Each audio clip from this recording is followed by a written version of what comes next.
thought liver health was powerful? Yeah, you are going to be thankful that you're hearing this message.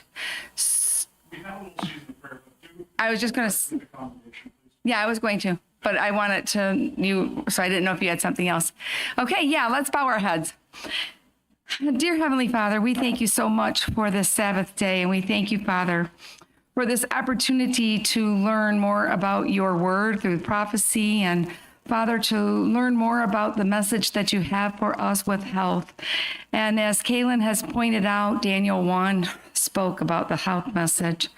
So we are thankful, Father, that you have given us something to go by. I pray that you let your spirit be with Danna as she speaks, that she will have clear mind, clear thoughts, clear words, that we will hear, Father, what it is that you would have us to hear to help us to know how we need to make changes in our lives for your name to be honored and glorified. In Jesus' name, amen. Up, Danna. And then, are you set up then with your PowerPoints? Yeah. Okay.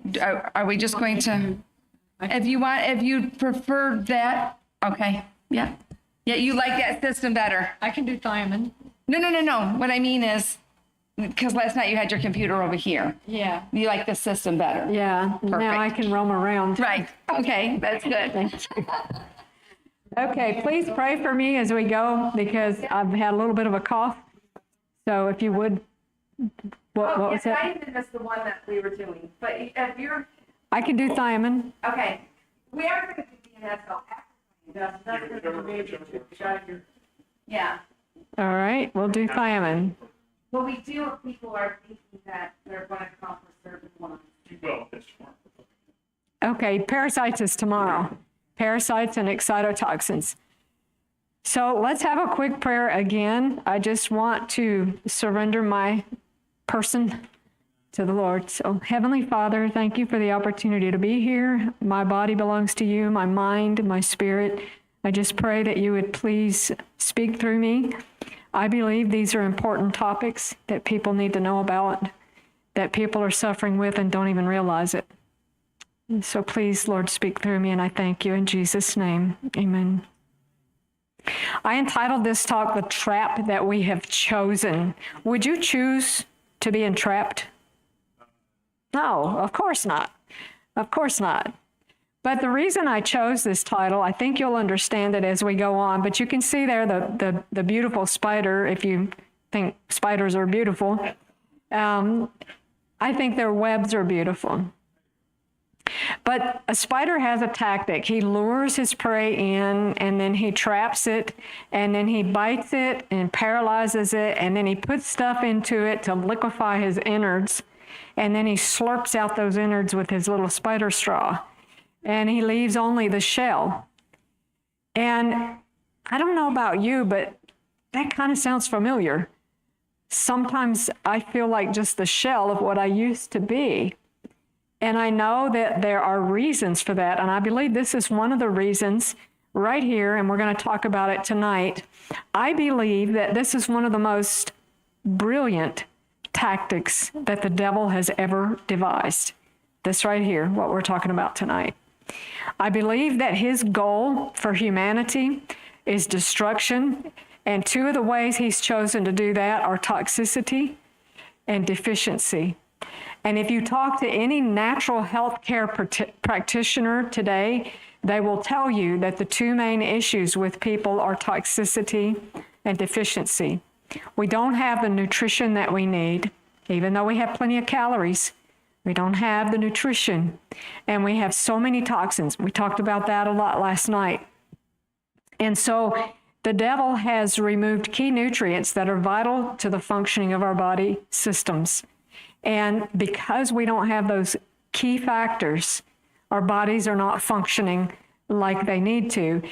We refine the grains, remove the bran and the germ. We increase the sugar a lot. We push the consumption of caffeine and ooey gooey goodies. We spray the crops with pesticides and pull out all the minerals. That's what causes weeds to collapse. When you spray them with glyphosate, it pulls the minerals out and the weeds die.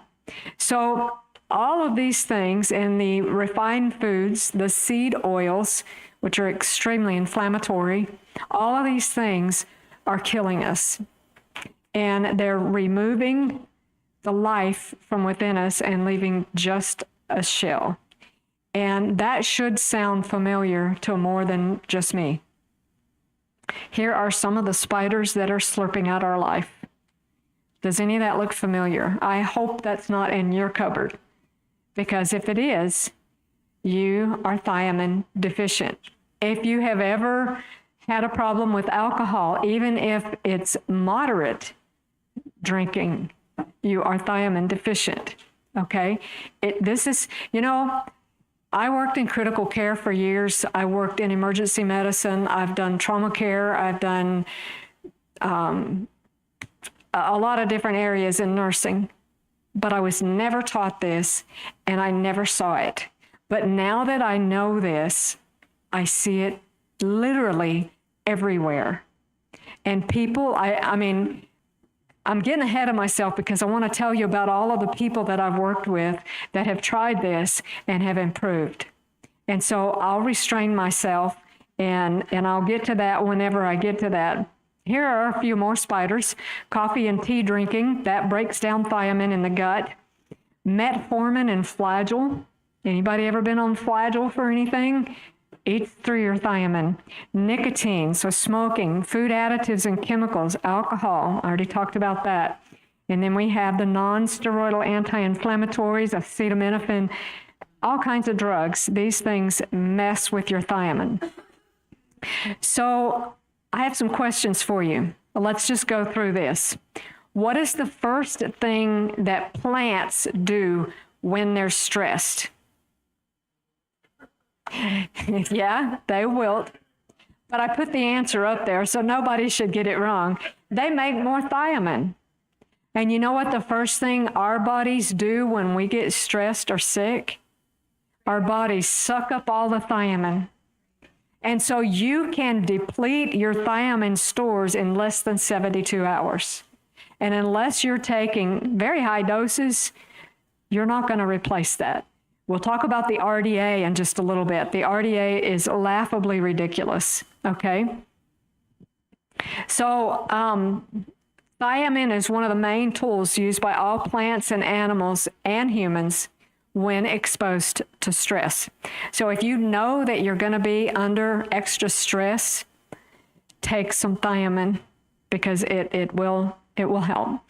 All right, let's move on here. Part of the problem with thiamine deficiency is the refining of grains. And I'll show you a picture in just a minute, but with the Industrial Revolution came this refining of grain and the removing of the bran. This actually started in Japan. They used to eat brown rice in Japan way back like in the 1700s. But I think it was in the 1700s they started polishing the rice. And thiamine deficiency, which has a name, and I'll introduce that in just a minute, thiamine deficiency began to become rampant. And people were just having all kinds of crazy health problems. And they finally figured out it was because they had removed the bran and the germ from their rice. Also, sugar consumption goes up. Sugar consumption burns through your thiamine. All right, so let's look at this picture here. You can see on your left is the picture of the whole grain. It has the bran and the germ. Can you read that? Can anybody see what's included in the bran and the germ? B vitamins, minerals, all these things. That's removed when we refine the grains and have the white flour. Okay? And people like to consume these white flour products, the donuts, the cakes, the cookies, the pies, all these things.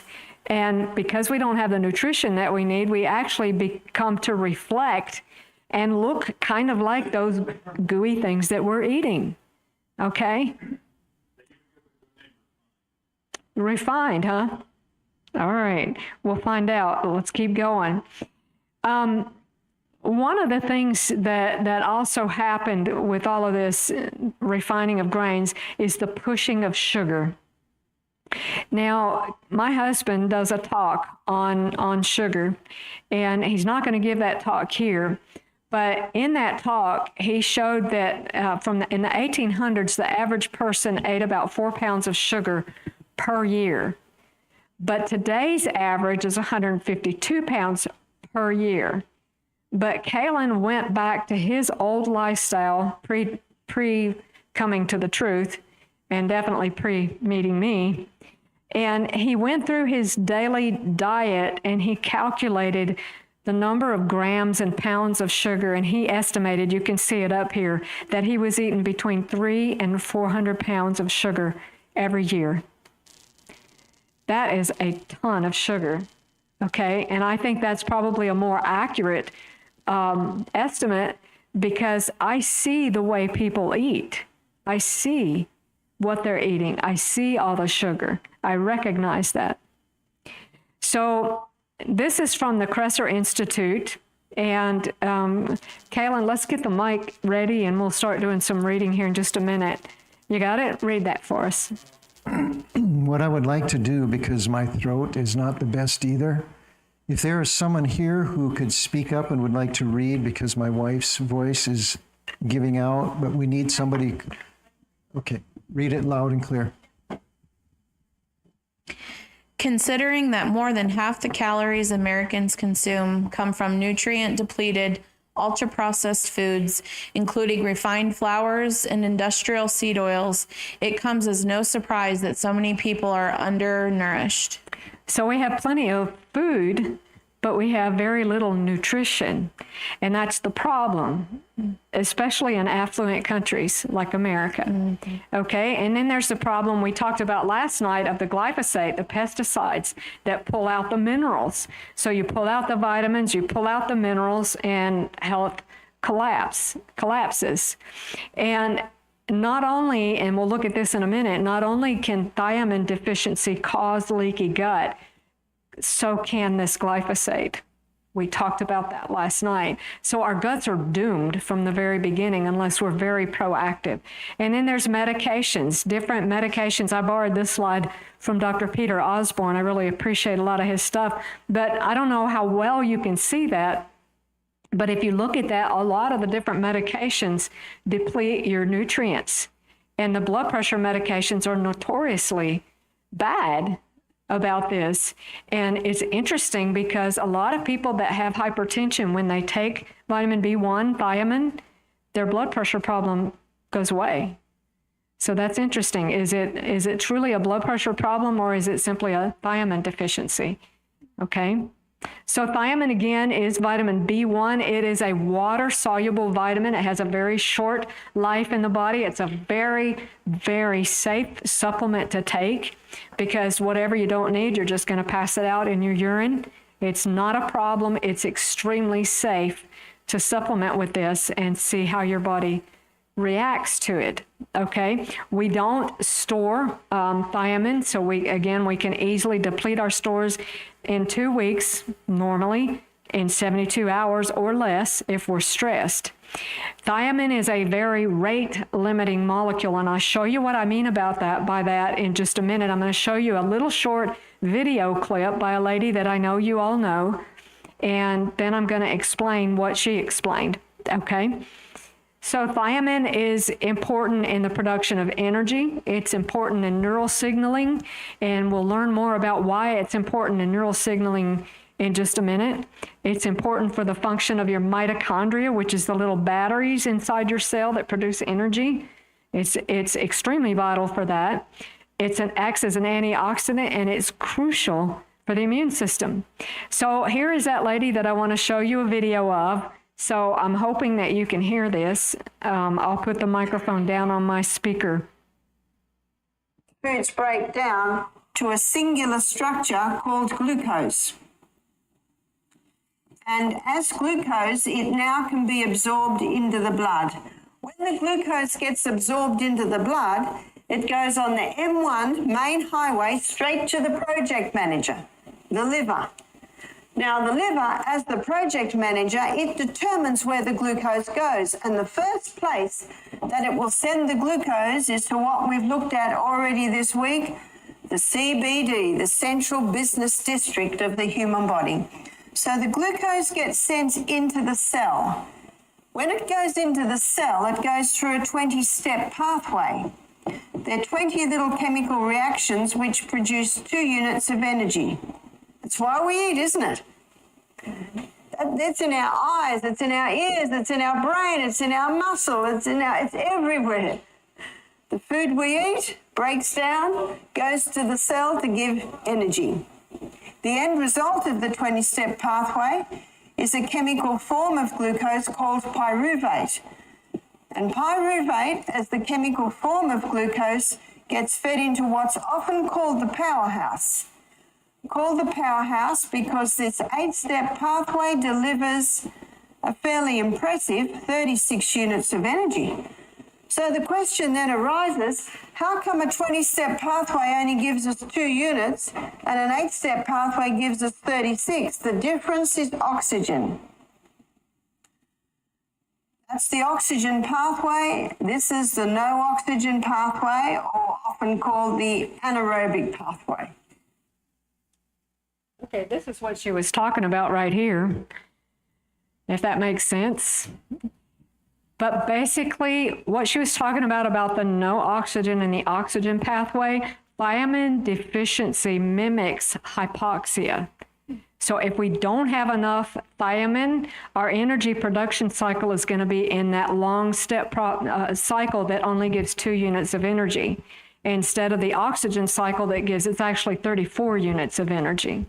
Okay, and if you look at this picture, if you see in the green up here where it says pyruvate dehydrogenase complex, right there is a bottleneck. And there's also a bottleneck down here where the purple circle is, and I'll show you that in the next slide. If you are thiamine deficient right there, energy production stops. You cannot produce energy. And here's a little bit more of a breakdown, and I want to talk about this just a little bit more. You see in the red, the first thiamine that's up here, if you have enough thiamine, that pyruvate dehydrogenase converts into acetyl-CoA and then acetylcholine or myelin. Now, what is myelin? Who knows what myelin is? What is myelin? Yes, it's the nerve sheath. Now, there's a lot of demyelinating neurological diseases out there right now, okay? Think MS and Parkinson's, yeah. And we're going to talk about Parkinson's in just a little bit, and I have some examples to share with that too. So if you don't have enough thiamine in this area, midway there, you're going to have problems. You could have some breakdown in your nerves, some neuropathy, even some disease, all right? And you're certainly not going to be able, your acetylcholine, that's involved in energy, that's involved in the regulation of the parasympathetic nervous system. All right, then if we come down here, you see the thiamine down here at the bottom and that big word alpha-ketoglutarate. If you don't have thiamine right there, that alpha-ketoglutarate becomes glutamate. Come tomorrow and you'll learn why glutamate is so important, because my husband is going to talk about that. It becomes an excitotoxin. And what can happen right here when you don't have enough thiamine is it can actually kick over and become neurotoxic. And it actually causes brain cells to fire so rapidly that they die. Okay, from thiamine deficiency. Thiamine's a pretty important thing. Let's look at this step right here. Well, this is the one that explains this thing in the peach. That represents a mitochondria, and that just kind of represents what I just told you about the alpha-ketoglutarate becoming glutamate. So how can one vitamin cause so many problems? It is that one thread.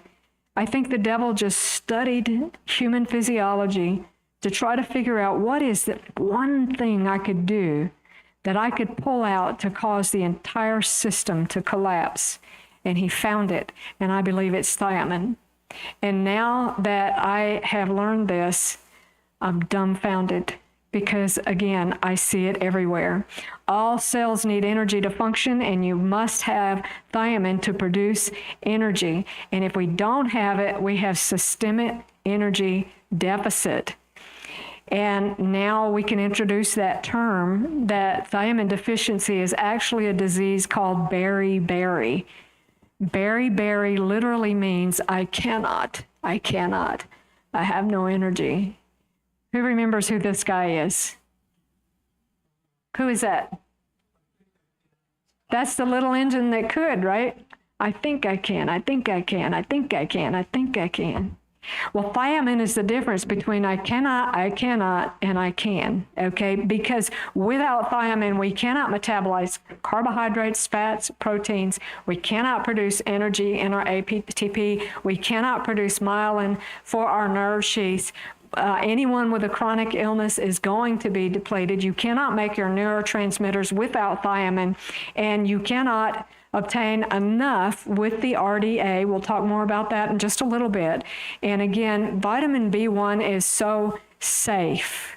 It is so safe to use. And we'll talk about some cofactors that need to be taken along with vitamin B1 as we go on. So beriberi again means I cannot, and there's two main forms, but there are subtypes, and we'll touch on those just a little bit. But the two main forms are wet beriberi and dry beriberi. And that sounds kind of weird, but wet beriberi affects the cardiovascular system. This is where you end up with congestive heart failure, hypertension, edema, all these things. But the dry beriberi is what affects the neurological system. And then you end up with things like neuropathy, or if it's severe, you can end up with Wernicke's encephalopathy, which is bad news. These people have very poor outcomes. So you can also have a third type of beriberi, which is a gastrointestinal. Does anybody ever have you had a period of time where you ate something and it just sat in your stomach like a ball of lead? Nothing wanted to move. That could be thiamine deficiency. Thiamine deficiency is also a key cause of gastroesophageal reflux, or GERD, acid reflux. Key cause. My GERD went away when I started taking thiamine. So here we go. The different forms. You have dry beriberi, wet beriberi, and GI beriberi, and a subtype under the wet beriberi is Shoshin beriberi. These are people that are bedbound and have very poor outcomes. I did hear a story of one man that did recover from Shoshin, but I think he had to have his thiamine either IM or IV. I can't remember which way he took that. So wet beriberi, we'll just break these two down a little bit more. This, again, impacts mostly the cardiovascular system. And here's some key symptoms. You have POTS, or postural orthostatic tachycardia syndrome, where when you stand up, your heart rate takes off and you get dizzy, sometimes pass out. It can also cause AFib, atrial fibrillation, and PVCs, or premature ventricular contractions.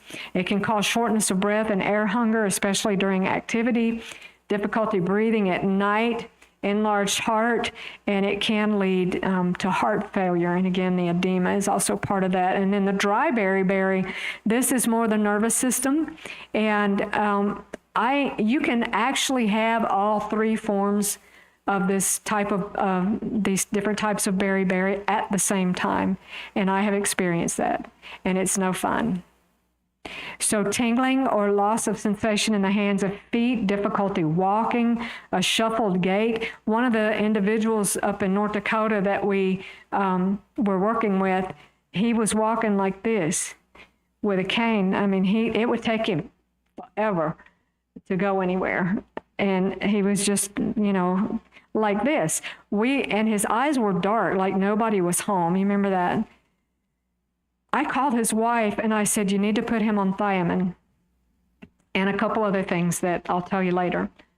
She did, and we saw them, I think it was 2 or 3 days later. I think it was 2 days later at a funeral, we saw them. And here he comes up the step, just walking, hi, and I nearly fainted. I didn't know that this was the same man. And my husband said he had a brisk conversation with him. He was sharp, his eyes were bright.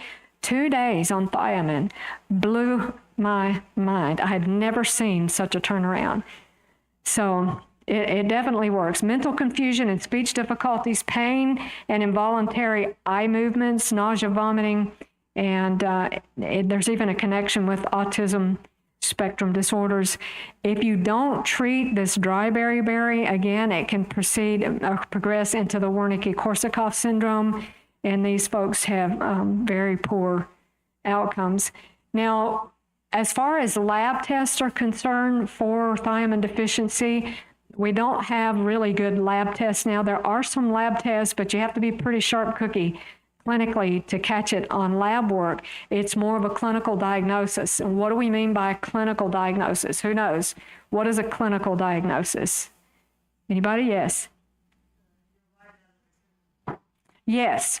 You're looking at the patient. You're listening to the history. You're putting 2 and 2 together, okay? You're looking at the person, okay? Because lab tests, again, are not all that accurate in this, and you can look like you have normal levels and still be subclinically deficient.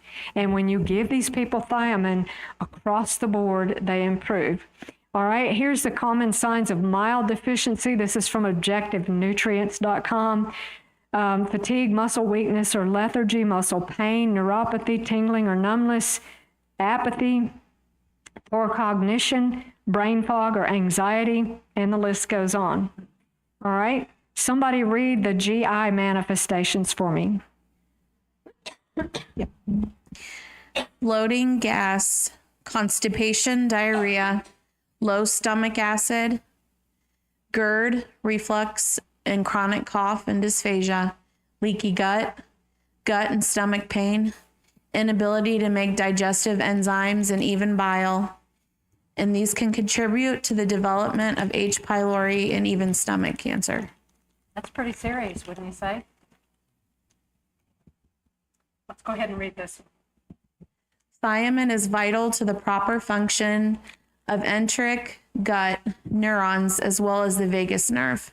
Okay, the vagus nerve is the nerve that connects the brain and the gut, basically. It's, if you don't know, many people call our gut our second brain. There's more neurotransmitters made in the gut than in the brain. Okay, so there's a very important connection there. And if we don't have enough thiamine, we can't make this acetylcholine, which I mentioned earlier, regulates the autonomic functions, which this is the autonomic nervous system is divided into the sympathetic and the parasympathetic.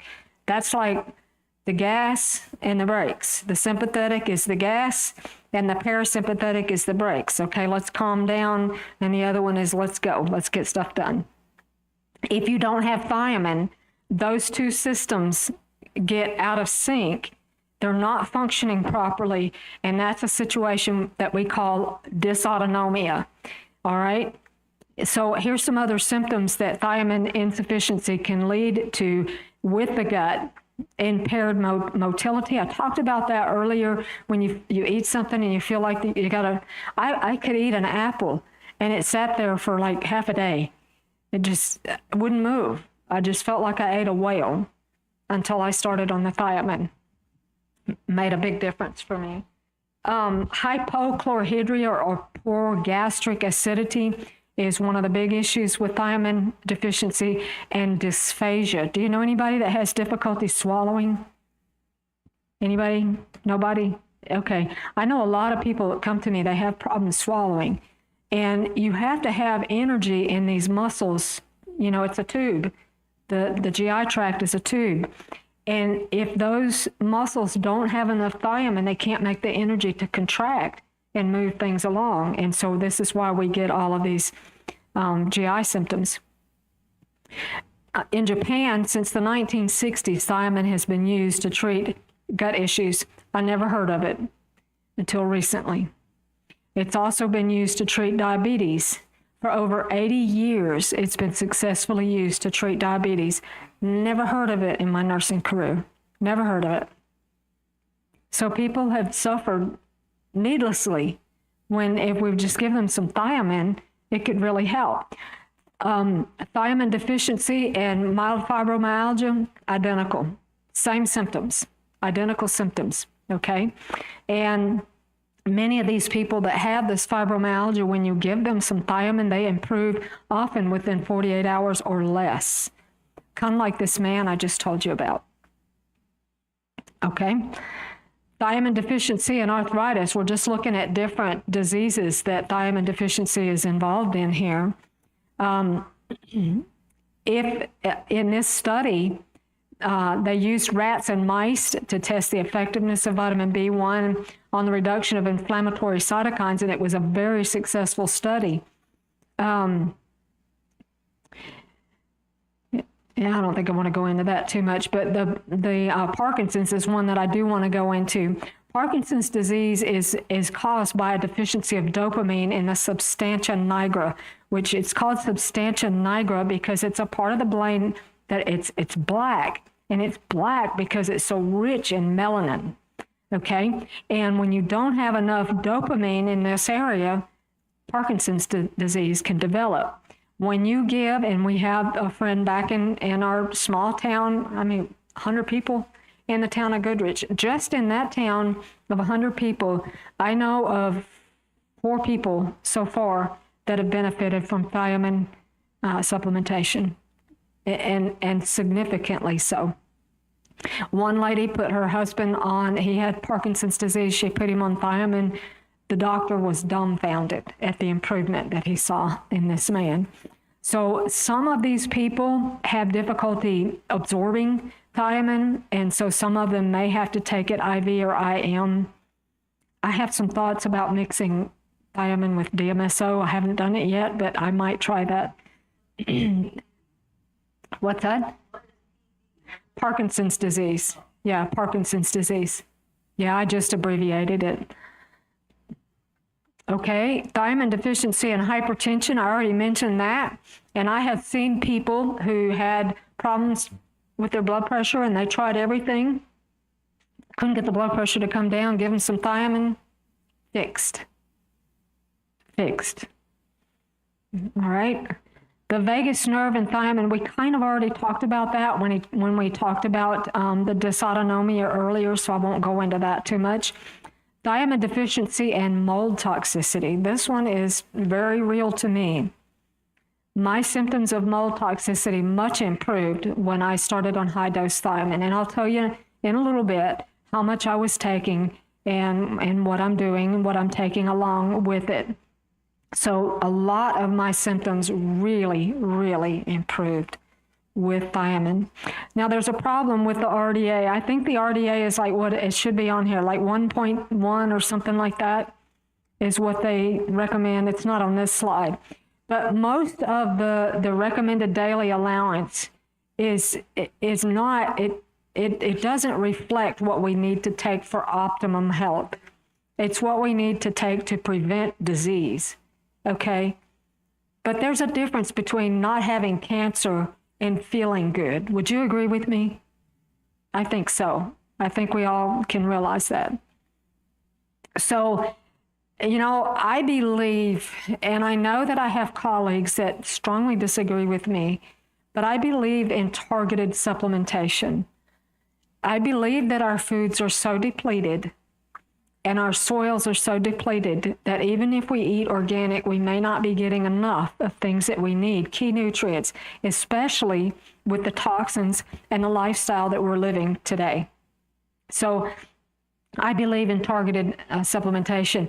If you look at the last bullet point there, environment affects nutrient needs. For example, someone living in an environment situated above the 37th degree north latitude. Do you think you guys are above the 37th degree latitude here in Ohio? Are you?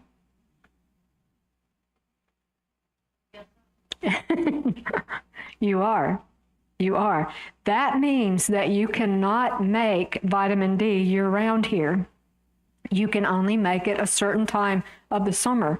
So when the summer is here, you need to get out there because you can store vitamin D.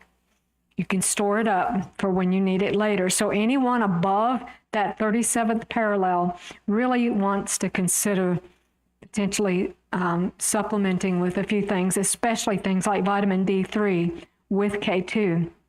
Because that's one of the key cofactors that you need to take when you take thiamine, because when you take thiamine, and we'll talk about this in a little bit, there's something called the paradoxical reaction. You can actually get worse before you get better if you go too fast.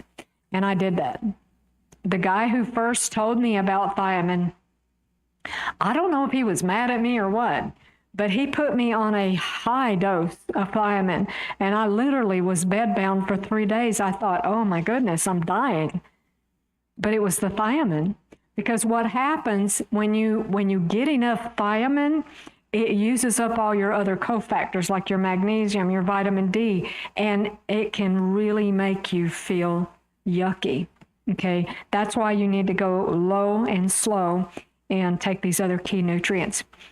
So if you want to take a picture of this, because that particular, the link up there at the top was a fantastic article on thiamine deficiency. I got so much information just from that one article. So let's just read this. Can you help me? Let's just read these bullet points.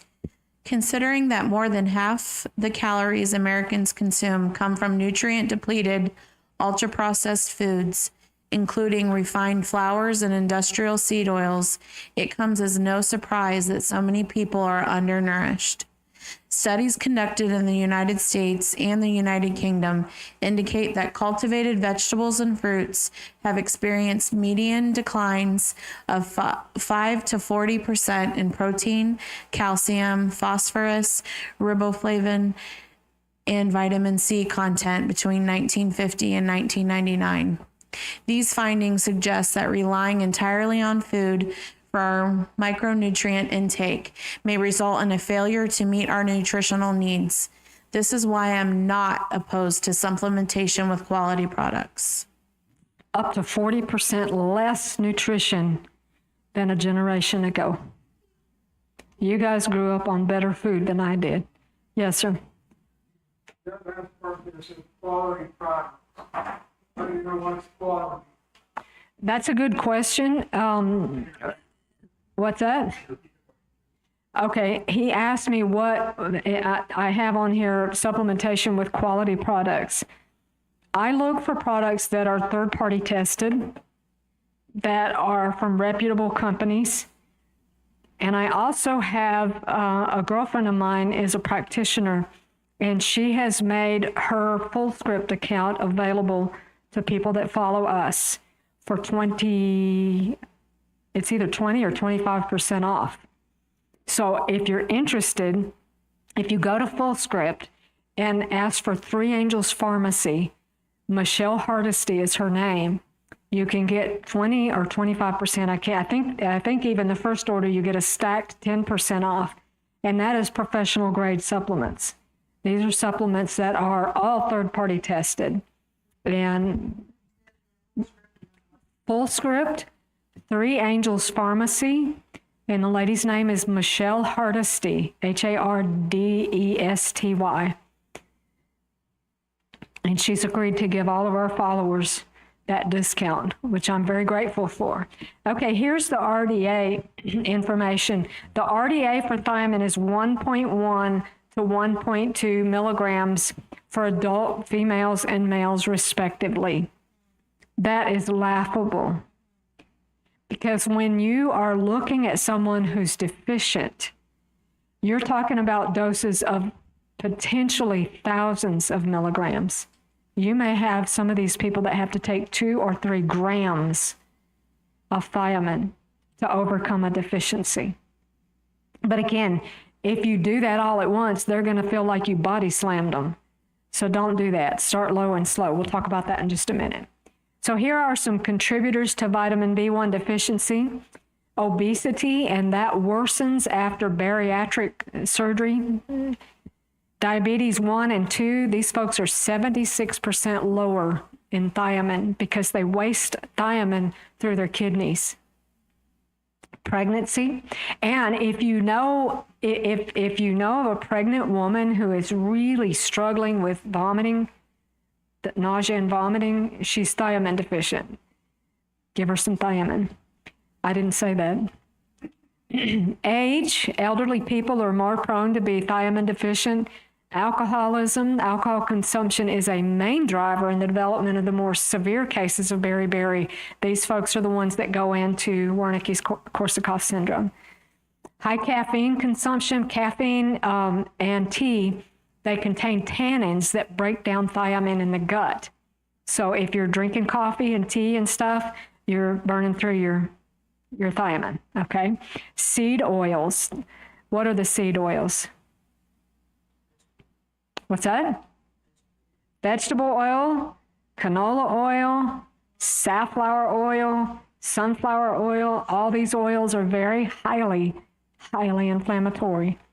And then high stress and chronic illness. Anyone with a chronic illness, you're burning through your thiamine. That's why I knew Kalon and I, we had been under a lot of stress. We've needed the thiamine. Okay, let's go ahead and read this just to cover it. Metabolic disturbances and thiamine deficiency lead to metabolic acidosis, and laboratory evaluation will often reveal an elevated lactate concentration. These symptoms mainly include muscle cramps and pain, problems with memory and concentration, recurrent fatigue, depression, swelling of the limbs, decreased libido, abnormal digestive system, excessive weight loss, and increased heart rate, and nystagmus. When thiamine is excluded from the diet for a long time, neurological disorders may develop. Beriberi disease may also develop, resulting in skeletal muscle atrophy, weakening of the contractile strength of the heart muscle, reduced blood pressure, and paralysis of the nervous system. Diagnosing beriberi is difficult because it is based exclusively on the observation of clinical symptoms. And the fact that so few of us are educated to recognize it. Now that I'm studying this, really, I can't overemphasize, I see it everywhere. And I mean, I literally want to chase some folks down and say, I'll buy you some thiamine, will you please take this? But I can't force folks, you know. Okay. Secondary thiamine deficiency is caused by increased requirements such as in pregnancy, lactation, fever, any kind of stress. That's going to cause you to need more thiamine. Any kind of illness, that's what this is talking about. And then there's thiaminases in certain foods. There's some foods that have horsetail, I think is an herb. Is it on here? Yeah, some edible and medicinal plants also contain thiaminase. That's an enzyme, again, that breaks down thiamine. But if you cook these foods that have thiaminase in them, it destroys the thiaminase so that it's safe. Here are some foods that are higher in vitamin B1. These are vegetables that are high in vitamin B1. If you want to take a picture of that, I'll wait just a second. If you want to take a picture.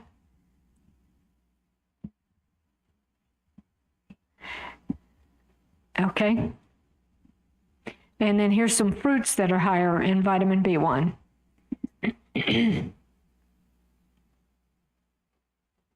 All right, let's talk about the different forms of thiamine because it's a little bit confusing when you look at the different forms. There's benfotiamine, there's thiamine hydrochloride, thiamine mononitrate, there's tetrahydrofuryl disulfide, and sulbutamine, and all these big long names as long as my arm. So what does all this mean?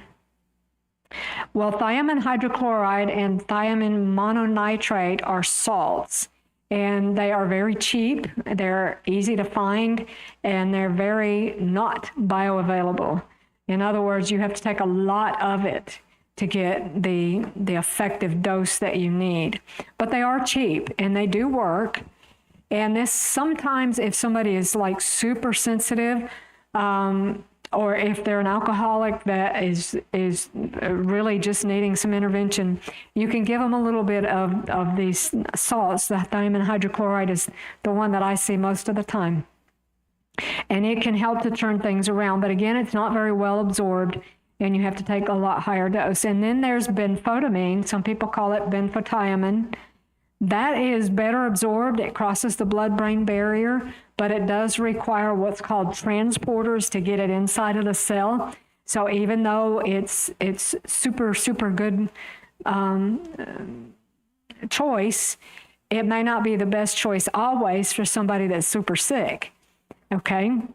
This one is one that a lot of diabetics use, a lot of people that have neuropathy, but you typically have to take higher doses between 300 milligrams and 1,200 milligrams. Yes, ma'am.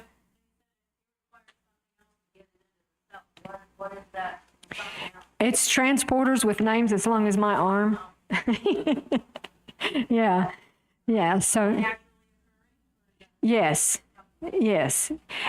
Basically what that means is it's more steps for your body to absorb it, okay? But the thing with this TTFD, the thiamine tetrahydrofurfuryl disulfide, and the sulbutamine, these are very, very bioavailable, and they can cross the blood-brain barrier, and they can go right into the cell without having to have any of these transporters. They're very, very bioavailable. This is the one that I like to use, the TTFD, and the place that I like to get this, they don't have it, they do have it on Full Script, but I like to get it from a place called Objective, I think it's Objective Nutrients or Objective Nutrition. It's Elliot Overton's site. I got a lot of my research for this talk from Elliot Overton. He has a website, he has a YouTube channel. If you want to learn more about this, he can take you as deep as you care to go on this topic. All of these forms can be helpful, but again, you know, there was one point when Kalon and I were taking 3 different kinds of vitamin B1, because with the salts, the thiamine mononitrate and hydrochloride, you don't tend to have the side effects that you do with the benfotiamine or the TTFD. When you take the TTFD especially, that's the one that it really speeds things up in the body, and so you can feel yucky if you take too much too soon. I usually like to recommend people start with around, you know, if they're really sensitive, as little as 10 milligrams a day. But the Objective Nutrients TTFD is a 100 milligram capsule, so you have to open that, and you could sprinkle it right under your tongue and take it that way. All right, some of you are looking like, oh my goodness, I'm drinking from the fire hose. I get it, I understand, I get it. When I started studying this, I was like, oh wow, this is very chemical oriented. It sounded a little too highbrow for me. But know this, the simple takeaway of this is take some vitamin B1. If you're having any of these symptoms, it's very safe to try. It's water soluble, it has a short half-life, and there's almost no record of harmful side effects other than this paradoxical reaction that people have where they can feel worse for a few days. Now, if you're building up your dosage on this, don't increase your dosage until you feel better. If you start taking it and you feel yucky, stay at that level until you start feeling a little bit better. So it's on here, start low and slow. Okay? Don't take it past lunchtime. Don't take any B vitamins past lunchtime because they can be stimulating. They can be energizing. That's the whole purpose of this. Here's the paradoxical reaction that I talked about. Basically, it's just because you start speeding up the Krebs cycle and you need more of those cofactors. Here's the cofactors. So supportive supplements that you might want to consider if you're going to take thiamine, these are the things you want to look at. Magnesium, potassium, vitamin D3, K2, maybe some NAC. Some people benefit from some NAC.